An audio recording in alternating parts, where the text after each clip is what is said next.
upside down.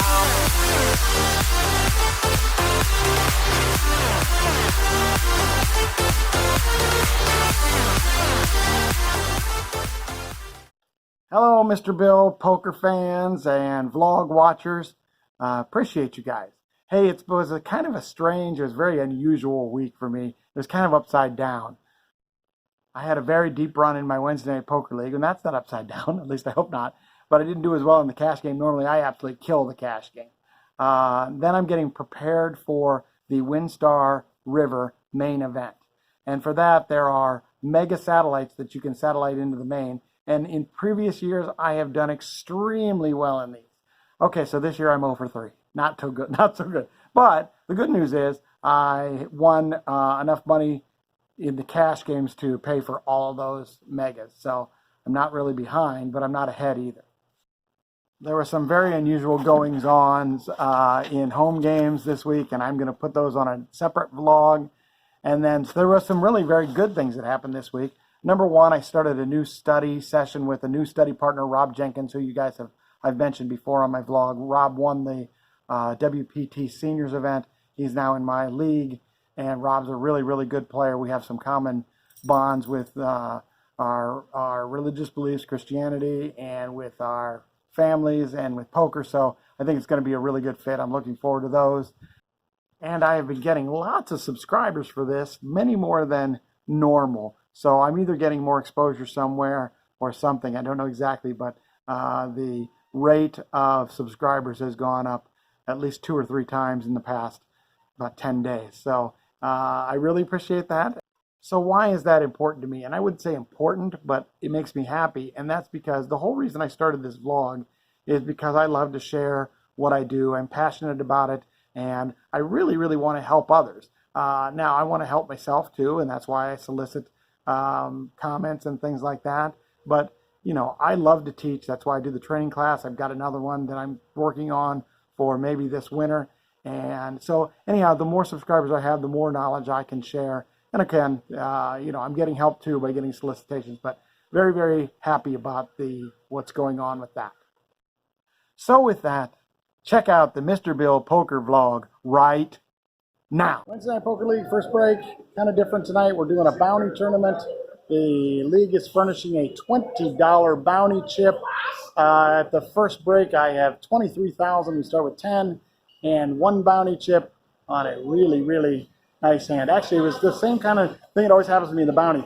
I had 9,700. The player I'm going against had 9,750. So I won the hand, took him down to 50 chips. Thankfully, the very next hand, he went all in. I had pocket aces, so I won the bounty chip. But good start for me.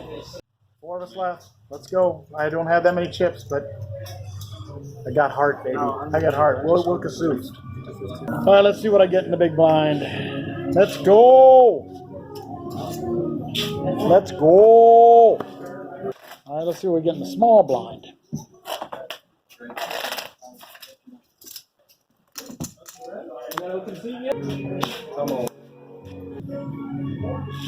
I'm not doing it till Sam does it. I can tell you that. Come on, baby. Come support a winner. Come on, baby. Come on, baby. Sam's all right. Bill's all right. King 10.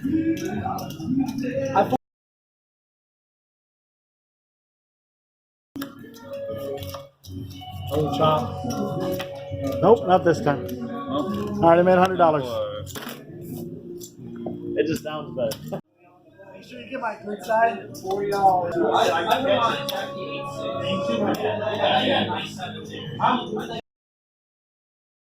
We got Jimmy's in the house. The last time Jimmy dealt, he absolutely knocked me over with the deck. Jimmy, let's go, baby. He's probably going to screw me the first day. Bounty. Who's got the bounty money? Carl does. He's just outside the door having a cigar.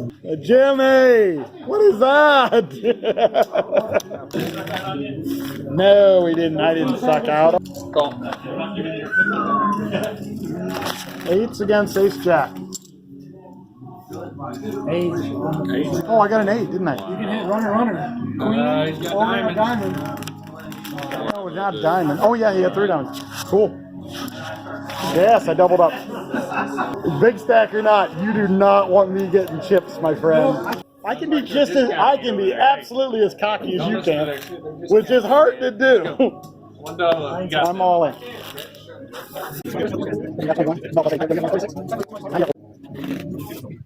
Mr. Bill's in second place right now. I had 7-5, he had ace-5. All right, we're all in. I got queens. He's got king jack, and he's got me out chipped 2-1. Give me a straight. Oh yeah, baby! Oh! What? Queens for Mr. Bill. Heads up. Oh my gosh. Jimmy is absolutely beast when he deals to me. The Bodo. All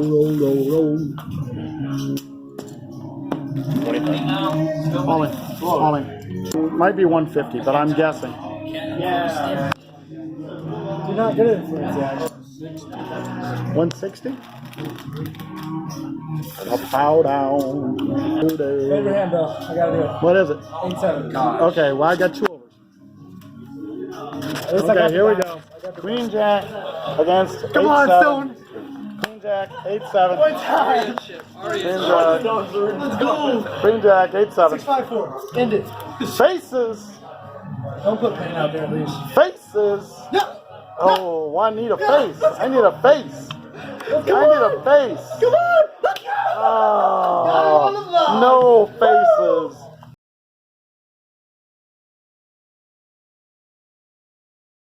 Hey, it's Sunday.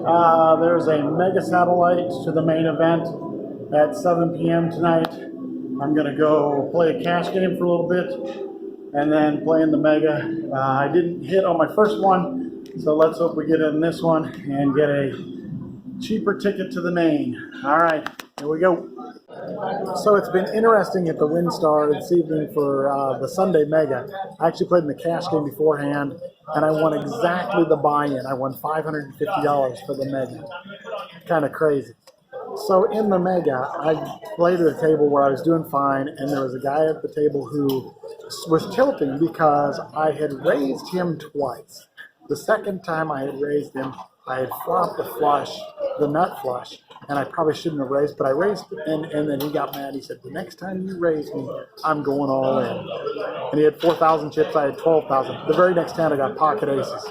So I raised to 400, blinds were 75, 150, and he shoves all in for like 4,200. Of course, I snap call. He has ace-5 of hearts. I have 2 black aces, and would you know, he flushes out, and I end up losing that hand. So I got down to about 6,000 chips. Same guys in the big blind. I have ace jack, and I raised, I think blinds were 100, 200 then. I raised it to 500. He shoves all in again. I call, and this time he has pocket kings. I don't hit my ace, and I got beat in my first bullet. I did buy in again. We're at the break. I did not have a very good start to the second one, and I'm down to 4,000 chips at break. So we're coming back, and I only have 10 big blinds. And just played kind of tilty in the second one. Although I made the right decision on a guy, it was no bueno. So I ran very poorly in the tournaments, and I did run very well in the cash game. So I ended up plus $375 for the day. That's good after I lost $1,100 on 2 bullets in the satellite, so I'll take it.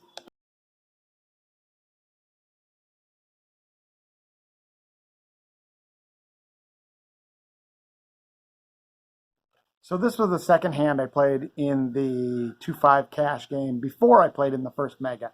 And I'm playing against a player named Mike. He's a young guy, regular, good guy. I like him. Anyhow, I'm on the big blind at 2s. I have $500. I just started the game. Mike, I think he was under the gun. He makes the 25. Everybody else folds, and I make the call. The flop with 52 in the pot comes 2-5-6, rainbow. Pretty good flop for me. I check. Mike bets 30, and I make the call. The turn is a 10. I check again. Mike makes it 45. I now raise to 110. Mike thinks about it for a minute and makes the call. and the river is a 9. I lead out for 195. Of course, I'm going to want to get value, and I know this looks pretty strong, and Mike eventually makes the fold. He says something like, it's pretty hard to fold when I hit my 10 on the turn. So I'm guessing he had 10 ace or 10 king, something like that. So ace king is an interesting hand pre-flop. I'm having this discussion with Rob, who I'm going to be studying with, about what should your raise percentage be pre-flop with ace king, tournament versus cash. Cash game, I don't play it nearly as hard. My raise percentage on ace king is probably somewhere around, my 3-bet percentage is probably anywhere from 33 to 40%, which is probably pretty low. But I think you have to mix it up. Anyhow, on this hand, I have ace of diamonds, king of diamonds in the big blind. I have $650. There's a really, really big stack who makes it $1,300. He has $1,300. He makes it $15. There's 3 additional callers. And of course, now I think this is a really good time to 3-bet with ace king, because I'd certainly like to take it down pre-flop, take down the 60 some dollars. And so I make it 100. They pretty much all think about it for a second, grumble, complain, but everybody folds. So I'd like to get some feedback on what you guys do with specifically ace king, tournament versus cash. Do you have a pre-flop strategy? What's your percentage of, do you ever limp with it? I don't. What's your 3-bet percentage? What's your 4-bet percentage with ace king? So the last cash hand before I went to play in the megas was, I have queen of clubs, 10 of hearts in the big blind. I have $710. There's 4 limpers to me, and I decide to check, which I sometimes will squeeze with queen 10. Decided not to this time, and I'm glad I didn't. With 25 in the pot, the flop came king jack 9. Pretty good. I flopped the nuts. I decided, because there's so many players, that I'm going to lead out. So I lead out for 20, and only the button calls. So the turn with 65 in the pot is the ace of spades. I think that's a pretty good card. If he has, obviously, if he has an ace, it's a great card. I check. He bets 45, and I raise to 110, and he makes the call. The river with 285 in the pot is the 7 of clubs. I lead out. I want to get some value. There's 285 in the pot. I decided to bet 165, and he pretty much makes a snap call. I show, and he mucks, and he said he had 2 pair. So sometimes I won't go back to the cash games after I don't do well in a tournament, because I feel a little bit tilty. But I had done really well in the cash games, and I felt pretty confident. So I went back, and I had a really, really good session. In the hijack, I have pocket eights. I have $800, so I was already up 300. On the button was a brand new guy, just came to the table. He had $500. There was 2 limpers to me. I made it 25. The button and both limpers called. So on the flop, there's 105, and the flop comes ace of clubs, 8 of clubs, 3 of diamonds. I flop middle set. It checks to me. I bet 35. The new guy, button, raises it to 85. The other 2 players fold. I ask him what he has back. He tells me he's 400 and something. And so I raise to 215, and he snap shoves all in. Of course, I call. The board runs out 3 of clubs, queen of clubs. So there's 4 clubs on the board, but that 3 of clubs gave me a full house. He had ace of diamonds, king of clubs. He actually thought he won because he didn't see the full house, but I won with a full house. And finally, against the same guy who had rebought, I'm in the hijack with pocket jacks. I have 1,225. He has just around 500 again. There's 2 limpers to me. I make it 40, and the button, this guy calls, and the other 2 players fold. So it's just heads up. The flop with 97 in the pot comes ace 6 7 rainbow. It's check check. The turn is an 8. He bets 55. I check. He bets 55, and I make the call. The river with 207 in the pot is an ace. I check. He bets 105, and I absolutely snap call with the second ace on the board. I think that I'm probably good here most of the time, and I show my pocket jacks, and he mucks. So this should be a pretty exciting week. It's the WinStar River main event and a couple of tournaments beforehand. The first one I'm playing is on Friday. There's a $1,100 bounty survivor. So it's $1,100, $500 for each bounty chip you get, and then they stop the tournament when there's 20% of the field left, and they all get $2,500 lammer to the main event. So excited about that one. And then the main event, I'm playing on Sunday. There are 2-day ones for the main event, Saturday and Sunday. Monday is day 2 and Tuesday is day 3. I am playing on Sunday. And why am I playing on Sunday? Because I normally play the first day. Is because another exciting thing, my son starts his college soccer season Thursday. He plays Thursdays and Saturdays, so I'm so excited about watching Billy play. He's a fantastic player. The team has actually looked pretty good in the exhibition games, so we'll see what happens. But very, very much looking forward to watching my son play college soccer. And again, another thing I'm very, very happy and looking forward to is my study sessions with Rob Jenkins. Rob's a very, very good player. I think it's really, really important to have study partners, more than one, and groups that you can go over hands with. I think it's really, really important for analyzing hands, for having different thoughts, for criticizing and critiquing your own play. There's many, many times that we cannot see our own flaws, and preferably you have study sessions with somebody you actually play with, so they can tell you about some of your flaws, because you simply can't see them all. But I am very much looking forward to these things with Rob. I'm in some other study groups, and they're really good also, but I'm interested in hearing a new perspective on my game, and then sharing. Again, I told you this before, I love sharing knowledge that I have, and so I'm hoping that I can help Rob also.